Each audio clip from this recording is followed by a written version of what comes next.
Friends എല്ലാവർക്കും നമസ്കാരം. എല്ലാവരും കാത്തിരിക്കുന്ന നിങ്ങളുടെ ജാനകിയുടെ അഭിയുടെയും ഇന്നത്തെ കഥയിലേക്ക് എവർക്കും സ്വാഗതം. ഒരു പിതാവെന്ന നിലയിൽ അച്ഛൻ കടുത്ത പക്ഷപാതമാണ് നടത്തിയിരിക്കുന്നത്. മറ്റൊരു സ്ത്രീയിൽ ജനിച്ചതെന്ന് പറയപ്പെടുന്ന മകനും ഭാര്യയ്ക്കും ഇത്രയും വലിയ സ്വത്ത് ഒറ്റയ്ക്ക് എഴുതി വെച്ചത് എന്തിൻ്റെ അടിസ്ഥാനത്തിലാണ് എന്ന അജയുടെ ചോദ്യം.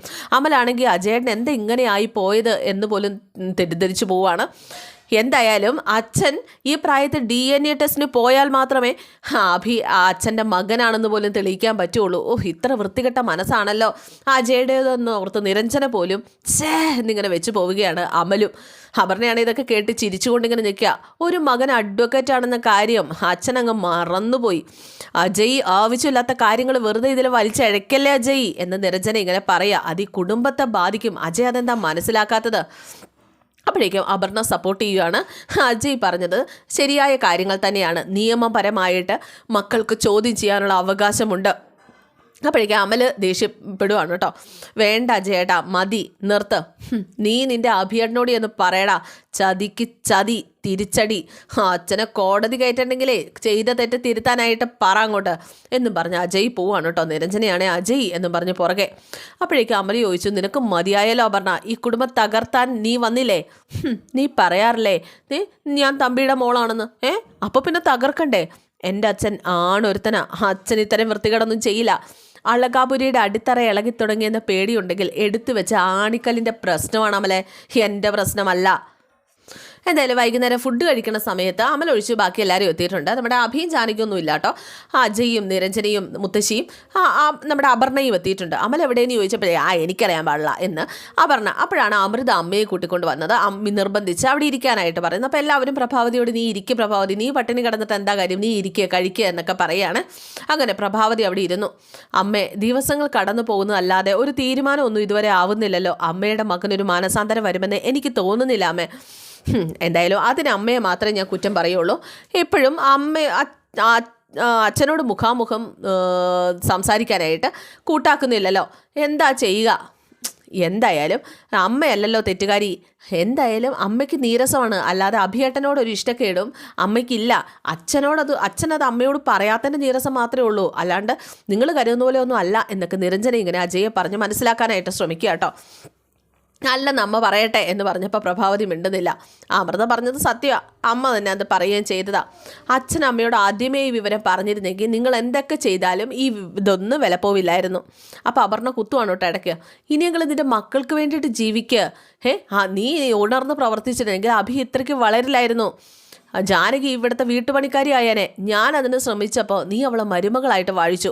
ക്ഷേത്രത്തിലെ പൂജ മുതൽ കൂട്ടുകുടുംബത്തിലെ എല്ലാത്തിനും ചുക്കാരം പിടിക്കാൻ വേണ്ടി അഭിയും ജാനകി അമ്മ തന്നെയല്ലേ നിർത്തിയത് എന്നൊക്കെ അപർണയും പുട്ടിന് പീരയിടുന്ന പോലെ ഇട്ട് കൊടുക്കുകയാണ്. അളകാപുരി അഭിയുടെയും ജാനകിയുടെയും വീട് അത് കഴിഞ്ഞേ ഉള്ളൂ അച്ഛനും അമ്മയും പോലും. ഞാനൊരു കാര്യം ചോദിച്ചോട്ടെ, ഈ വീടിരിക്കുന്ന സ്ഥലം അച്ഛൻ്റെ പേരിലാണോ എന്ന് അമൃത ഇങ്ങനെ ചോദിക്കുക. ഇത് അച്ഛന് കുടുംബസ്വത്തായിട്ട് കിട്ടിയതാ. ഇനി അപ്പോൾ ഇതും ഗോവിന്ദ. അപ്പോൾ അഭി അങ്ങോട്ടേക്ക് വന്നു. അഭിയും ജാനകിയും കഴിക്കാനായിട്ട് വന്നപ്പോൾ നിരഞ്ജനെ ഒഴിച്ച് ബാക്കി എല്ലാവരും എഴുന്നേറ്റ് ഒറ്റ പോക്കട്ടോ. അഭിയും ജാനകിയും പൊന്നും കൂടെ കഴിക്കാൻ വന്നപ്പോൾ നമ്മൾ വന്നപ്പോൾ എന്താ അച്ഛാ എല്ലാവരും എഴുന്നേറ്റ് പോയത് എന്നിങ്ങനെ ചോദിക്കുക. കൈ കഴുകി പോകാൻ നിന്ന അജയോട് നമ്മുടെ അഭി പറഞ്ഞു, ഞങ്ങൾ വന്നോണ്ടാണെങ്കിൽ വേണ്ട, നിങ്ങൾ കഴിച്ചോ, ഞങ്ങൾ അതുവഴി കഴിച്ചോളാം. പക്ഷേ അജയ് നിന്നില്ല. അജയ് പോയി. അപ്പോൾ പൊന്നു ചോദിച്ചു, നമ്മൾ വന്നോണ്ടാണോ അച്ഛാ എല്ലാവരും പോയത്? പൊന്നു വന്നപ്പോൾ എന്തിനാ എല്ലാവരും പോയത് എന്നൊക്കെ കൊച്ചു ചോദിക്കുക. അഭിയേട്ടനോട് ഞാൻ പറഞ്ഞതല്ലേ നമ്മളെ കണ്ട് ആർക്കും ഇഷ്ടാവില്ലാന്ന്, അവർ കഴിച്ചിട്ട് നമുക്ക് കഴിക്കാമെന്ന് ഞാൻ പറഞ്ഞത് കേൾക്കാതെ പോന്നതല്ലേ. അപ്പം പിന്നെ എന്താ ചെയ്യുക? ഇപ്പം ഇപ്പോഴും ഈ വീട്ടിലുള്ളവരെ മനസ്സിലാക്കാൻ അഭിയേട്ടന് പറ്റുന്നില്ല. ഒരുമിച്ച് ഭക്ഷണം കഴിച്ചാൽ പോലും തീരില്ല ഇവിടുത്തെ പ്രശ്നങ്ങളൊന്നും. എന്തായാലും നീ മോൾക്ക് ഭക്ഷണം കൊടുക്കാനായിട്ട് അഭി പറഞ്ഞു. അഭിക്ക് ഇനി ഇറങ്ങത്തില്ല ഭക്ഷണം. ഇതേ സമയം നമ്മുടെ പ്രഭാവതിയെ മുത്തശ്ശി എരിവ് കയറ്റി സൂര്യയുടെ മുമ്പിലേക്ക് കൊണ്ടുപോകാനുള്ള പരിപാടിയിലാണ്. എടി നീ ഇങ്ങനെ തണുത്തിങ്ങനെ ഇരിക്കും തോറും അവൻ ഇത് പിന്നെയെന്ന് മാറ്റി വയ്ക്കും. അഭി തോട്ടത്തിൻ്റെ ഭരണം ഏറ്റെടുക്കും. അവൻ മുതലാളിയായി കഴിഞ്ഞാൽ പിന്നെ നിനക്കോ നിൻ്റെ മക്കൾക്കോ ഒന്നും ചെയ്യാൻ പറ്റില്ല. നീ തടയണം, എല്ലാം തടയണം, സമയം പാഴാക്കാതെ തന്നെ. നീ ഭാര്യയല്ലേ, എല്ലാം സഹിച്ച് കൂടെ നിന്നിട്ടും നിന്നെ ചതിച്ചതിന് പ്രായശ്ചിത്തമായിട്ട് അയാൾ തിരിച്ചെഴുതി തരണം. എൻ്റെ മകൻ സൂര്യ തിരിച്ചെഴുതി തരണം.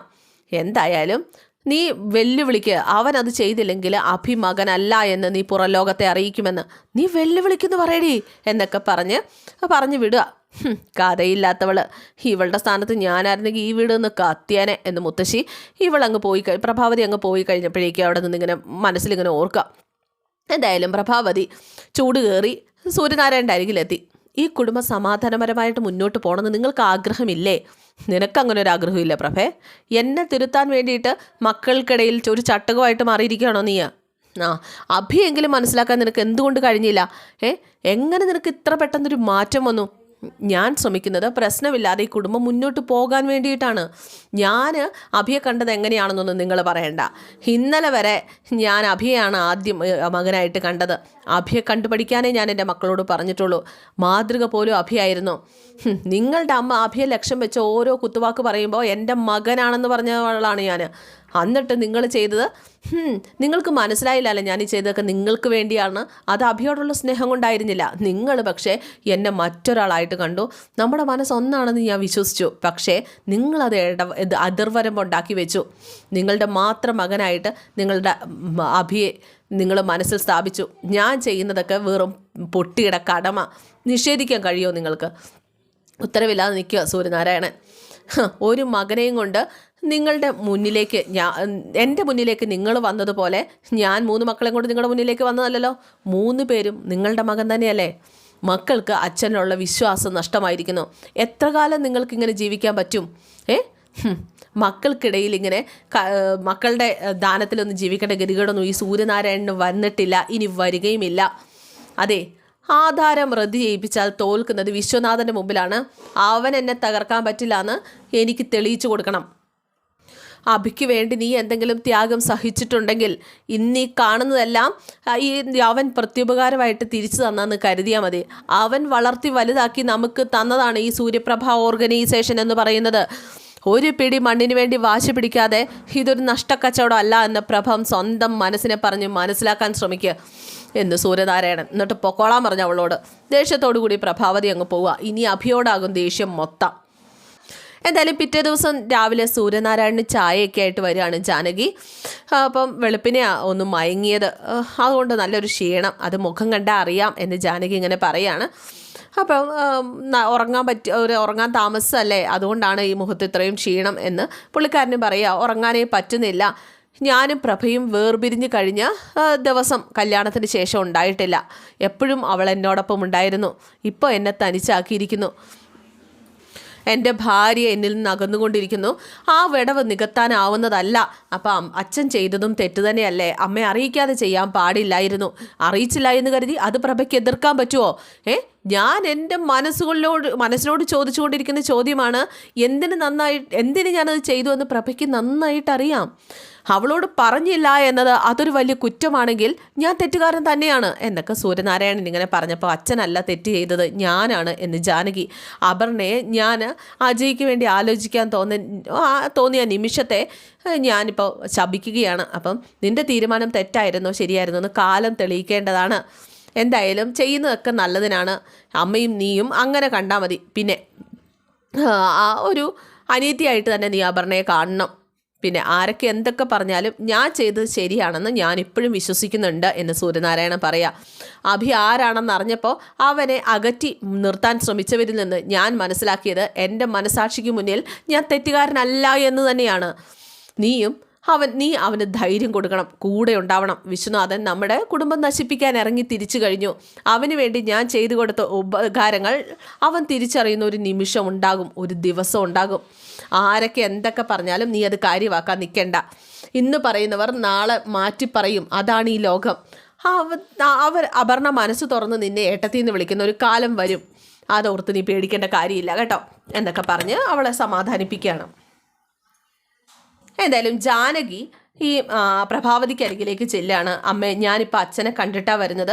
അമ്മയുടെ ഒറ്റപ്പെടുത്തൽ അച്ഛന് താങ്ങാൻ പറ്റുന്നില്ല കേട്ടോ. എന്നാൽ പിന്നെ നീയും നിൻ്റെ ഭർത്താവും കൂടെ പോയി കൂട്ടിയിരിക്കടി. ഒറ്റപ്പെടുത്തുന്നതുമായിട്ട് പറയാൻ അവൾ റെക്കമെൻഡേഷനൊക്കെ ആയിട്ട് വന്നിരിക്കുക. എന്നോട് അയാളെക്കുറിച്ചൊന്നും പറയണ്ട. എനിക്ക് അയാൾ ആരുമല്ല. അയാൾക്ക് വേണ്ടി ജീവിതം ഹോമിച്ചവൾക്ക് കിട്ടിയത് വിശ്വാസ വഞ്ചന. അപ്പോൾ അച്ഛന് നല്ല വല്ലായ്മയുണ്ട്, ഹോസ്പിറ്റലിൽ പോകണമെന്ന് പറഞ്ഞിട്ട് അച്ഛൻ കേൾക്കുന്നില്ല. ഓരോ ദിവസം ചെല്ലുന്നവരും അച്ഛൻ ക്ഷീണിച്ച് വരിക. അയ്യോ, മോനും മരുമോളും കൂടി വിലപ്പെട്ടതൊക്കെ എഴുതി വാങ്ങിച്ചതല്ലേ, ഞാനും എൻ്റെ മക്കളും കൂടെ ഉണ്ടാവുമെന്ന് വിചാരിക്കണ്ട. ഇത് ക്രൂരതയല്ലേ അമ്മേ? ഞാൻ എന്ത് ക്രൂരതയടി കാണിച്ചത്? അയാൾക്ക് ഏതോ ഒരുത്തിയിലുണ്ടായ കുഞ്ഞിനെ നെഞ്ചിലെ ചൂട് കൊടുത്ത് ഞാൻ വളർത്തി. എൻ്റെ മക്കൾക്ക് കൊടുക്കാത്ത സ്നേഹം ഞാൻ ആ കുഞ്ഞിന് കൊടുത്തു, അയാൾക്ക് കൊടുത്തു. നീ എങ്ങനെയാണ് ഈ വീട്ടിൽ വന്ന് കയറിയത്? നിന്റെ ഭർത്താവിന് പറയാൻ ഒരച്ഛനെങ്കിലും ഉണ്ട്, നിനക്കാരുണ്ടടി? ആരുണ്ട് നിനക്ക്? ഭൂമിയിൽ നീ പൊട്ടിമുളച്ചൊന്നും അല്ലല്ലോ, ഏതോ ഒരുത്തി പെറ്റുപേക്ഷിച്ച് കളഞ്ഞതല്ലേ നിന്നെ. ജാനകി ഞെട്ടിപ്പോവാണേ. ജാതിയോ മതമോ നോക്കാതെ ഞാൻ നിന്നെ ഈ വീട്ടിലേക്ക് കൊണ്ടുവന്നില്ലേ? ഈ വീട്ടിലെ ആദ്യത്തെ മരുമകളായിട്ട് തന്നെയല്ലേ ഞാൻ ഈ വീട്ടിൽ വാഴിച്ചത്? അതാണോ ഞാൻ ചെയ്ത ക്രൂരത? അല്ലമ്മേ, അതൊക്കെ അമ്മയുടെ കാരുണ്യം കൊണ്ടാണെന്ന് എനിക്കറിയാം. ഒരു കാലത്തും ഞാനത് മാറ്റി പറയില്ല. അമ്മയുടെ കാരുണ്യം കൊണ്ട് തന്നെയാ എന്നും പറഞ്ഞ് ജാനകി കണ്ണൊക്കെ തുടക്കുക കേട്ടോ. നന്ദി കെട്ടവളല്ല അമ്മേ ജാനകി, ഒരിക്കലും നന്ദി കെട്ടവളല്ല. ഞങ്ങൾ ചെയ്ത തെറ്റുകൂടി അമ്മ പറ. എന്ത് തെറ്റാ ചെയ്തത്? എന്തെങ്കിലോ ഞാനോ അഭിയേട്ടനോ അച്ഛനോട് ചോദിച്ചിട്ടുണ്ടോ? അച്ഛൻ ചെയ്തത് ഒരു ചതിയാന്ന് പറയാൻ നിനക്ക് തോന്നിയോ? നിന്റെ ഭർത്താവിൻ്റെ പേരിൽ മാത്രമല്ല, നിന്റെ പേരിലും കൂടിയാണ് ആധാരം എഴുതി വെച്ചിരിക്കുന്നത്. എല്ലാം കൈക്കലാക്കി കഴിഞ്ഞപ്പോൾ അയാളെ ആശുപത്രി കൊണ്ടുപോകണമെന്ന് ഞാനല്ലേ? അപ്പോൾ അച്ഛൻ എഴുതി വെച്ച സ്വത്ത് എത്ര തവണ വേണ്ടാന്ന് അഭിയേട്ടൻ കാല് പിടിച്ച് പറഞ്ഞതാണെന്ന് അറിയോ? എന്ത് ചെയ്യാനാ? അഭിയേട്ടൻ അത് വെച്ച് അനുഭവിക്കില്ലെന്ന് അമ്മയ്ക്ക് നന്നായിട്ട് അറിയത്തില്ലേ? അച്ഛന് പറ്റിയ തെറ്റ് അമ്മ തിരുത്താതെ ഞങ്ങൾ ശത്രുക്കളായിട്ട് കണ്ടതുകൊണ്ട് എന്ത് മനസ്സുഖം കിട്ടണത്? എടി, ഇത് തന്നെയാടി എൻ്റെ മനസ്സുഖം. എന്ത് പറഞ്ഞാലും അയാൾക്ക് നോവില്ല. അയാൾക്ക് നോവണമെങ്കിൽ അയാളുടെ മകന് നോവണം. അഭിക്ക് അങ്ങനെയൊന്നും അയാൾ മരിക്കാൻ പോകുന്നില്ല. എന്നോട് ചെയ്ത ചതിക്ക് ശിക്ഷ അനുഭവിക്കാതെ അയാൾ ഈ ഭൂമിയിൽ നിന്ന് പോവില്ല, അടി പോവില്ല എന്ന് പറഞ്ഞ് പ്രഭാവതി അങ്ങ് പോവുക. ഈ അമ്മേൻ്റെ ഇങ്ങനെയെന്ന് ഓർത്ത് ജാനകി ഞെട്ടി നിൽക്കുക കേട്ടോ. ജാനകിയുടെ മനസ്സ് നിറയെ സങ്കടമാണ് അമ്മയ്ക്ക് ഇങ്ങനെ പറയുന്നതിലും ചെയ്യുന്നതിലും. എന്തായാലും വക്കീൽ വന്നിട്ടുണ്ട് ഈ നമ്മുടെ അളകാപുരിയിലേക്ക്. അഭി സംസാരിച്ചുകൊണ്ട് ഇങ്ങനെ ഇരിക്കുകയാണ്. അപ്പോൾ സൂര്യനാരായണനും അങ്ങോട്ടേക്ക് ചെന്നു. തനിക്ക് സുഖമാണോടോ? പടച്ചവൻ്റെ കൃപ കൊണ്ട് വലിയ പരിക്കൊന്നും ഇല്ലാതെ പോകുന്നു. കൂടുതലൊന്നും ആഗ്രഹിക്കാത്തത് കൊണ്ട് കിട്ടുന്നത് തന്നെ ധാരാളം. വിവരങ്ങളൊക്കെ താൻ അഭിന്ന് അറിഞ്ഞു കാണുമല്ലോ അല്ലേ? ഞാൻ അറിഞ്ഞു. വലിയ വിഷമത്തിലായിപ്പോയി. നമ്മൾ മറച്ചു വെച്ച വിവരങ്ങൾ ഒന്നൊന്നായിട്ട് പുറത്ത് വരികയാണ്. എന്തായാലും മൂന്നാറിലെ എസ്റ്റേറ്റോടു കൂടി തീർന്നെന്നാണ് വിചാരിച്ചത്. പക്ഷേ തെറ്റി. തൊട്ടു പിന്നാലെ ഞാൻ പുറത്ത് പറയാൻ ആഗ്രഹിക്കാത്ത മറ്റൊരു രഹസ്യം കൂടി പുറത്തു വന്നു. എന്നെ തകർത്ത് കളഞ്ഞത് അതാണ്. അപ്പം രണ്ട് വിവരം പുറത്തു വിട്ടത് തമ്പിയുടെ മകളല്ലേ? ആ കുട്ടി കൃത്യമായിട്ട് ഇതെങ്ങനെ അറിഞ്ഞു എന്ന് പറഞ്ഞില്ലല്ലോ. വിവരം കിട്ടിയത് തമ്പിയിൽ നിന്ന് തന്നെയായിരിക്കാം. പക്ഷേ അവൾ അത് തുറന്ന് സമ്മതിക്കുന്നില്ല.